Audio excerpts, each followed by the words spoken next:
வணக்கம். ஒவ்வொரு முறை மார்க்கெட் கரெக்ஷன் வரும்பொழுதோ, இல்ல ஒரு பெரிய ஃபால் வரும்பொழுது, நெறைய பேர் நம்மளோட போர்ட்ஃபோலியோவ வந்து பார்த்தீங்கன்னா, குறைச்சிடுறோம். இல்ல கம்ப்ளீட்டா செல் பண்ணிடுறோம். ப்ராஃபிட்ல லாஸ்ல வரும்போது பேனிக் ஆயிர்றோம். ஆனா, இதில இன்னொரு விஷயம் என்னன்னா, அ மார்க்கெட்ல என்டர் ஆகுறதுக்கு சரியான டைம் அப்படின்னு பார்க்கும்போது, இந்த மாரி அ மார்க்கெட் கரெக்ஷன் இல்ல ஃபால வந்து நம்ம யூஸ் பண்ணிக்கணும். இது நெறைய பேர் செய்யறது. இருக்கிறத செல் பண்ணிடுறோம். அதுதான் இருக்கிறதுலே ரொம்ப ஒரு மோசமான விஷயமா பார்க்குறோம். அ லாங் டெர்ம்ல நம்ம கவனிக்கும்போது, எல்லா கரெக்ஷனுக்கு அப்புறமும் மார்க்கெட் பவுன்ஸ் பேக் ஆகி, மறுபடியும் புதிய ஹைய வந்து தொட்டிருக்கு. இது பாஸ்ட் ரெக்கார்ட்ல இதுவரைக்கும் எந்த ஒரு கரெக்ஷனும் ரெக்கவர் ஆகவே இல்ல அப்படின்றது இதுவரைக்கும் இல்லன்னே சொல்லலாம். ஓவரால் மார்க்கெட்ட பொறுத்தவரைக்கும். ஸோ இந்த வீடியோல நான் என்ன ஷேர் பண்ண போறேன். அ 4 மிகப்பெரிய மார்க்கெட் ஃபால் அதுக்கப்புறம் அது என்ன நடந்திருக்கு அப்படின்றத நான் உங்களோட ஷேர் பண்ண போறேன். ஏன் இத வந்து நான் உங்களோட ஷேர் பண்ண போறேன் அப்படின்னா, அம் இருக்கிற ஹோல்டிங்ஸ நம்ம செல் பண்ணிடலாமா? இல்ல என்ன செய்யணும்? இப்ப இருக்கிற என்னோட லாஸ வந்து புக் பண்ணிடலாமா? இல்ல என்னோட எஸ்ஐபிய ஸ்டாப் பண்ணணுமா? இல்ல கன்டின்யூ பண்ணணுமா? இந்த மாரி நெறைய கன்ஃப்யூஷன்ஸ் வந்து இருந்துட்டு இருக்கு. இந்த வீடியோ இந்த இந்த 4 மார்க்கெட் கிராஷ வந்து நீங்க டீட்டெயிலா தெரிஞ்சுக்கிட்டீங்க அப்படின்னா, முடிவெடுக்கிறதுக்கு ரொம்ப யூஸ்ஃபுல்லா இருக்கும் அப்படின்னு நெனைக்கிறேன். Chennai trading academy YouTube channel. ஆக்சுவலா தமிழ்ல நீங்க ஸ்டாக் மார்க்கெட்ட வந்து ஈஸியாவும், ரொம்ப சிம்பிளாவும் லேர்ன் பண்ணிக்கிறதுக்கான ஒரு பெஸ்ட் யூடியூப் சேனல். என்னோட டெலகிராம் குரூப்போட லிங்க்கும் டிஸ்கிரிப்ஷன்ல இருக்கு. நீங்க கிளிக் பண்ணி ஜாயின் பண்ணிக்கலாம். மார்ச் 21ஆம் தேதி ஆப்ஷன் ட்ரேடிங்க்கான கோர்ஸ் இருக்கு. சென்னை தாம்பரம்ல டைரக்ட் ட்ரெய்னிங் செஷன். இது ஒரு ஃப்ரீ செஷன் இது. இதோட லிங்க் வந்து டிஸ்கிரிப்ஷன்ல நான் ஷேர் பண்ணியிருக்கேன். கிளிக் பண்ணி ரெஜிஸ்டர் பண்ணிக்கங்க. ஸோ இப்போ மார்க்கெட்குள்ள போகலாம். ஆம், ஒவ்வொரு முறை மார்க்கெட் கரெக்ஷன் வரும்போது இன்வெஸ்டர் சைட்ல என்ன பண்ணுவாங்கன்னா, "சார் இன்னும் இறங்குமா? இன்னும் இறங்குமா? இல்ல நான் இருக்கிறத செல் பண்ணிடலாமா? இல்ல ப்ராஃபிட் புக் பண்ணிடவா? இல்ல லாஸ புக் பண்ணிடவா?" அப்படின்னு நெறைய பேர்ட்டருந்து நெறைய கால்ஸ் வரும். ஏன்னா, புரோக்கரேஜ் கம்பெனிஸா இருக்கட்டும், எப்போ வந்து ஒருத்தரோட சப்போர்ட் தேவைப்படும் அப்படின்னா, அவங்களோட போர்ட்ஃபோலியோ வந்து ஒண்ணு லாஸ்ல இருக்கும்போதோ, இல்ல மார்க்கெட் இறங்கும்போதோ இந்த மாரி சப்போர்ட் தேவைப்படும். பட் இதில வந்து லாஸ்ட் 4 மார்க்கெட் கிராஷ் ரொம்ப மோசமான அளவுக்கு நடந்திருக்கு. இதெல்லாம் என்ன அப்படின்றத ஒன் பை ஒன்னா பார்க்கலாம். முதல் மார்க்கெட் கிராஷ் அப்படின்றது ஸ்டாக் மார்க்கெட்ல 1992ல அர்ஷத் மேத்தா ஸ்கேம் அப்படின்னு சொல்லுவோம். அவர் அர்ஷத் மேத்தா அப்படின்ற ஒரு ட்ரேடர், அவர் செஞ்ச ஒரு பெரிய ஊழல் தான் ஓவரால் ஸ்டாக் மார்க்கெட்டையே ஒரு பெரிய அளவுக்கு புரட்டி போட்டிருக்கு. இதோட மார்க்கெட் கிராஷ் வந்து பார்த்தீங்கன்னா 54% மார்க்கெட் ஃபால் ஆச்சு. இதுல முதலீட்டாளர் முதலீட்டாளர்கள், ட்ரேடர்ஸ் எல்லாம் என்ன பண்ணாங்க அப்படின்னா, நெறைய பேர் மார்க்கெட் விட்டு வெளியில போக ஆரம்பிச்சாங்க. நெறைய பேர் ஏகப்பட்ட லாஸ் இருக்கிற பொசிஷன்ஸ் எல்லாம் செல் பண்ண ஆரம்பிச்சாங்க. ஸோ அப்போ இது என்ன ஆச்சு அப்படின்னா, 2 வருஷத்துல 2 வருஷம் 4 மாசம். கிட்டத்தட்ட ஒரு 28 மாசத்துல மார்க்கெட் மறுபடியும் பவுன்ஸ் பேக் ஆயிருக்கு. அடுத்து 2வது வந்து பார்த்தீங்கன்னா, ஆ ரொம்ப முக்கியமானது. ஆக்சுவலா இந்த ஃபர்ஸ்ட்டு கிராஷ்லயே இன்ஃபோசிஸ், விப்ரோ இந்த மாரி ஸ்டாக்ஸ்ல வந்து இன்வெஸ்ட் பண்ணியிருக்கவங்க, அந்த மார்க்கெட் கிராஷ் டைம்ல இன்வெஸ்ட் பண்ணியிருக்கிறவங்களுக்கு நியர்லி 100 எக்ஸ் வந்து அப்ரிசியேஷன் நடந்திருக்க வாய்ப்பு இருக்கு. அந்த அளவுக்கு ஒரு பெரிய பெனிஃபிட் இந்த இடத்துல கிடைச்சது அப்படின்னு சொல்லலாம், இந்த கிராஷ். 2வது கிராஷ் டாட் காம் பபிள் அப்படின்னு சொல்லுவோம். அதாவது இது வந்து என்ன பிரச்சனைய கிரியேட் பண்ணுச்சு அப்டின்னா, டாட் காம் பபிள்னா ஃபர்ஸ்ட்டு நெறைய பேருக்கு என்னன்னு தெரியும். ஏன்னா, அந்த டைம்ல வந்து ரொம்ப ஒரு மோசமான மார்க்கெட் கிராஷ் எடுத்துட்டு வந்துச்சு. கிட்டத்தட்ட 56% மார்க்கெட் ஃபால் ஆச்சு 2000ல. இதுல என்னன்னா நெறைய இந்த கம்ப்யூட்டர் டெக்னாலஜி டிரான்ஸ்ஃபார்மேஷன்ல கம்ப்யூட்டர் ஸ்டாக்ஸா பார்த்து இன்வெஸ்டர்ஸ் தேடி தேடி போய் பை பண்ண ஆரம்பிச்சாங்க. Stock price software companies, IT கம்பெனிஸோட ஸ்டாக்ஸ்லாம் பயங்கர ஹைப் கிரியேட் ஆச்சு. பல மடங்கு இன்கிரீஸ் ஆச்சு. அதுக்கப்புறம் கம்பெனிக்குன்னு ஒரு அ அதாவது அ இதில என்ன ப்ராஃபிட் இல்ல. பெரிய அளவுக்கு ஒரு பிசினஸ் மாடல் இல்ல. கம்பெனிஸ் எல்லாமே வந்து பார்த்தீங்கன்னா, போட்டி இருந்தது. பட் என்ன மாரி பிசினஸ் மாடல் சூஸ் பண்ணணுன்றதுல ரொம்ப ஸ்ட்ரகிள் ஆனாங்க. வேல்யூவேஷன் வந்து பார்த்தீங்கன்னா, பல மடங்கு இன்கிரீஸ் ஆயிருந்தது. இதுதான் இந்த டாட் காம் பபிள்க்கு ஒரு பெரிய வரதுக்கு ஒரு காரணமா இருந்தது. நியர்லி 54, 55% மார்க்கெட் ஃபால் ஆச்சு. இந்த ஃபாலும் 2 வருஷம் 3 மாசத்துல ரெக்கவர் ஆச்சு.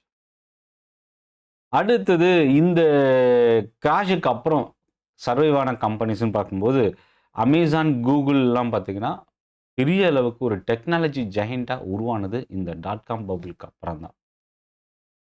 அடுத்து 3வது ஆம் குளோபல் ஃபினான்ஷியல் கிரைசிஸ் 92, 2000, 2008 அதாவது அப்ராக்ஸிமேட்டா 10 வருஷத்துக்கு ஒரு முறை இந்த கிராஷ் அப்பருந்து நடந்தது.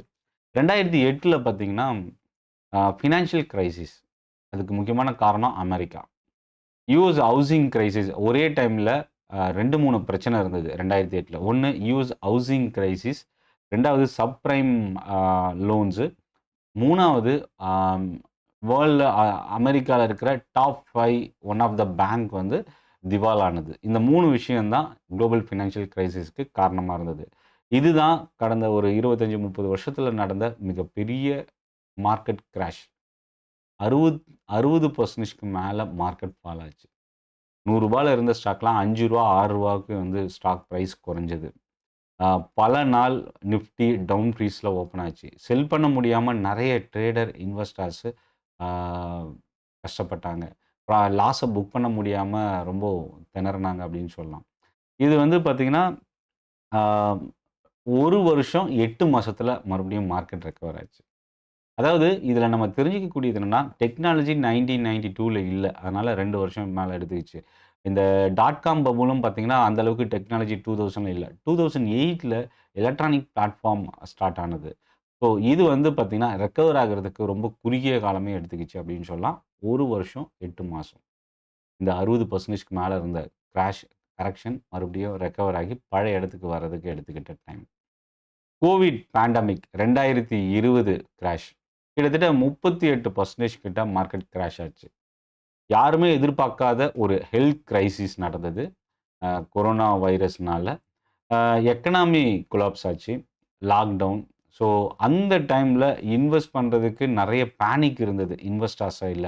அதே மாதிரி ஆல்ரெடி இன்வெஸ்ட் பண்ணவங்கலாம் ஸ்டாக் மார்க்கெட்லேருந்து எக்ஸிட் ஆக ஆரம்பிச்சாங்க. ஸ்டாக்ஸ்லாம் செல் பண்ணிட்டு.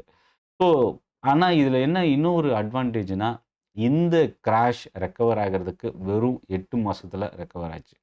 இதுல இன்னொரு ப்ளஸ் என்னன்னா, 2020ல நிஃப்டி பாசிட்டிவ் ரிட்டர்ன் குடுத்திருக்கு. அதாவது அந்த கிராஷ் நடந்த இயர்லயே பாசிட்டிவ் ரிட்டர்ன் தான் குடுத்திருக்கு. அது ஒரு பெரிய ப்ளஸ்ஸா பார்க்கலாம். ஸோ இப்போ கன்க்ளூஷன் என்னன்னா, மார்க்கெட் கிராஷ் வரும். பேனிக் வரும். பயம் இருக்கும் இன்வெஸ்டர்ஸ்க்கு.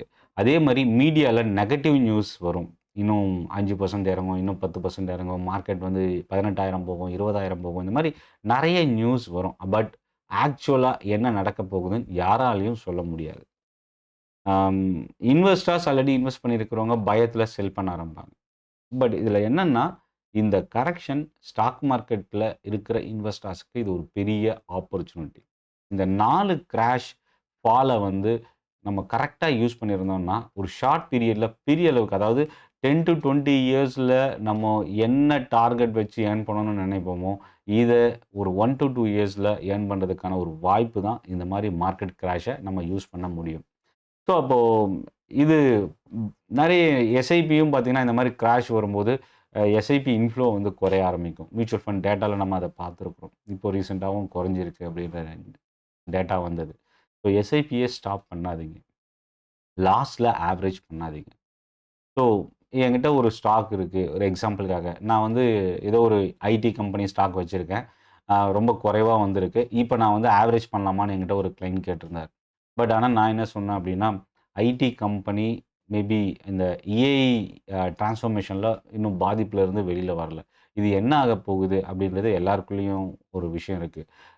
இப்போ அதே ஸ்டாக் ஆவரேஜ் பண்ணும்போது நம்ம ரிஸ்க் இன்னும் அதிகமாக்குறோம் அப்படின்றது அதோட அர்த்தமா பார்க்கலாம். அதுக்கு என்ன பண்ணலான்னா, ஐடி இண்டஸ்ட்ரிய தவிர்த்து வேற என்ன இண்டஸ்ட்ரி இப்போ ட்ரெண்டிங்ல இருக்கோ, அந்த இண்டஸ்ட்ரிய நம்ம சூஸ் பண்ணி, இந்த ஸ்டாக் ஆவரேஜ் பண்றதுக்கு என்ன காஸ்ட் ஆகுமோ, அந்த காஸ்ட்ட வேற இண்டஸ்ட்ரியில நீங்க ஸ்டாக்க நீங்க யூஸ் பண்ணலாம். அப்படி பண்ணும்போது, அது வந்து பார்த்தீங்கன்னா, டைவர்சிஃபை ஆகுறதுக்கும், மார்க்கெட் ஃபால்ல இன்கேஸ் ஐடி செக்டார் இன்கிரீஸ் ஆனா நம்மகிட்ட ஆல்ரெடி ஹோல்டிங் இருக்கு. பட் இப்போ ரீசென்ட்டா இன்வெஸ்ட் பண்ணியிருக்கிற நியூ செக்டார்லயும் மார்க்கெட் ரெக்கவர் ஆகும்போது இன்கிரீஸ் ஆகும். ஸோ அப்போ என்னன்னா, நமக்கு 2 அட்வான்டேஜ் இதில இருக்கிறதுக்கு வாய்ப்பு இருக்கு. ஃப்ரெஷ் இன்வெஸ்டார பொறுத்தவரைக்கும், நீங்க ஒரே இன்வெஸ்ட்மென்ட் பண்றத விட கொஞ்சம் கொஞ்சமா ஸ்ப்ளிட் பண்ணி உங்களோட இன்வெஸ்ட்மென்ட்ட நீங்க சூஸ் பண்ணலாம். ஒரு ரூ. 1,00,000 நான் வச்சிருக்கேன்னா, ரூ. 10,000 ரூ. 10,000 கொஞ்சம் கொஞ்சமா ஆட் பண்ணிட்டே வாங்க. மார்க்கெட் கரெக்ஷன் ஆச்சுன்னா. இன்கிரீஸ் ஆகும்போது இன்வெஸ்ட் பண்ணக்கூடாதுன்னு எந்த ஒரு ரூலும் இல்ல. பாழாகும்போதும் இன்வெஸ்ட் பண்ணணுன்ற ரூலும் இல்ல. ஸோ நம்ம எப்படி நம்மளோட ரிஸ்க்குக்கு ஏத்த மாரி நம்மளோட இன்வெஸ்ட்மெண்ட்ட சூஸ் பண்ணணுன்றது தான் நம்மளோட ஃபினான்ஷியல் மேனேஜ்மெண்ட், மனி மேனேஜ்மெண்ட்டோட ஒரு ரூலா பார்க்க முடியுது. ஸோ இந்த வீடியோ உங்களுக்கு யூஸ்ஃபுல்லா இருக்கும் அப்படின்னு நினைக்கிறேன்.